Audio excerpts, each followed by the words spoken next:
What's up, guys? It's Matthew here with another video, and today I just want to talk about the one trade that went wrong for me today because I didn't respect the 200 moving average. I'm going to go ahead and talk about in this video why it's important to use a 200 moving average when you're trading stocks, whether it is day trading or swing trading. It is very important to use a that's my phone going off. It is important to use a 200 moving average. It does hold a lot of support or resistance. If you guys don't know what those are, support and resistance, go ahead and check out my videos that I've made before on support and resistance, and maybe how to read a stock chart if you're brand new into the stock market. Also, before we get into the video, I am starting a Discord chat room called Core Investments. Here I'm going to try to get investors together to try and bring together like-minded investors that are wanting to talk with each other about investing, whether it's flipping cars or trading in the stock market, whether it's buying and renting houses or selling stuff online. I'm interested in learning from you guys, and I hope you guys are interested in learning from me. So let's get right into it and get into the screen. Here we go. Okay, so now that we're inside the screen, you guys are looking at the screen. I just have a recording of why to use the 200 moving average. I recorded me trading stocks this morning, and so I'm going to go ahead and play this through. I was looking at natural gas, and I switch over to BAC, which is Bank of America. Back to BP. I'm going to go ahead and pause it right now when we hit Bank of America. All right, right here. So Bank of America, pretty much to give you guys a little rundown of what I was looking at is I was making lower lows, but it was at a support line, which is this red line that you see I'm drawing out with my cursor here. What I was waiting for is I was waiting for confirmation of Bank of America to start to make higher highs. So you can see it had this low here bouncing off of the support, which was good. And then we had this run up, this green candle, and then we had this pullback of this red candle indicated a low. So this was a high, this was a low, and then we were starting to push up with this next green candle. And obviously watching the 50, looks like we were bouncing off of this green line is the 20 moving average, and the blue line is the 9 moving average. So bouncing off those two moving averages to try to get over the 50. I didn't, this beige looking, white looking line up here is the 200 moving average.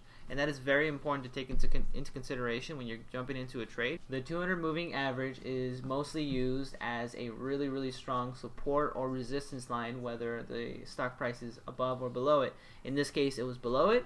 I end up getting into the trade, or trying to get into the trade, and trying to see this go up and over the 200 moving average. But at that point, it was more of a prediction trade than it was of a waiting for confirmation. So if I would have waited for the stock price to try to get over the 200 moving average and then pull back and use the 200 as support, that would have probably been a lot better trade, and I wouldn't have gotten washed out like I did here. So let's go ahead and let this play, and you guys will be able to see exactly what went wrong here. Good buying. So I go ahead and type in, I believe it was 55 shares that I wanted to go in with. 66. So let's do 266 divided by 2, 133. Jeez, I'm bad at math. Alright, 133, so we'll go ahead and hop in here. Bank of America at 29.12. So I jump in here with 133 shares starter at 29.12. You see it instantly pushes up and over this new high, making a new high. Bank of America, this high making a new high. kind of got in a little late because I got in at 29.12. So what that does is it instantly gets rejected at the 200 moving average, which is an automatic. I mean, getting in. But we'll see what it does here. Below the moving average when you know it's about to hit is sketchy in itself. To be honest. But going and seeing that it's being rejected automatically on that first candle, that shows a lot of warning signs. You can see here there's a inverted hammer, which usually looks like we have a lot of sellers stacking in here. The stock is ready to roll over in the opposite direction, whether that's so we'll going up to down or down to up. 12. So it ended up putting in a red candle here, and I don't believe I got out of this until it was below. It was somewhere right here at 29.05. But I could be possibly wrong about that. So I kind of once this red candle started to form at 29.08 right here, where it hit the 50 moving So right average. now I pretty much looked at the trade and I was like, well, I got in under the 200, which was a rookie mistake, super rookie mistake.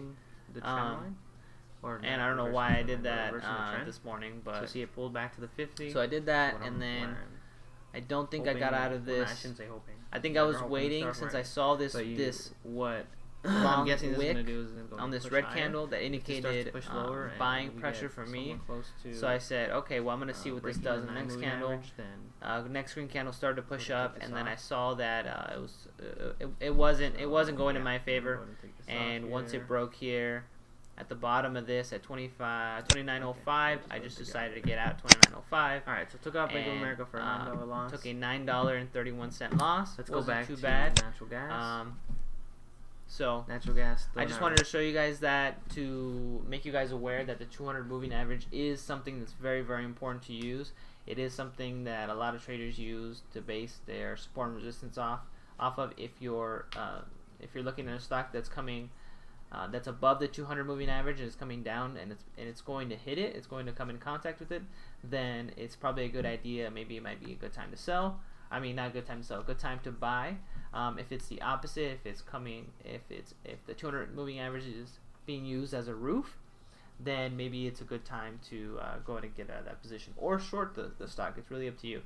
I hope you guys found this video informative. If you did, go ahead and drop a like down below, and I'll see you guys on the next one. Peace.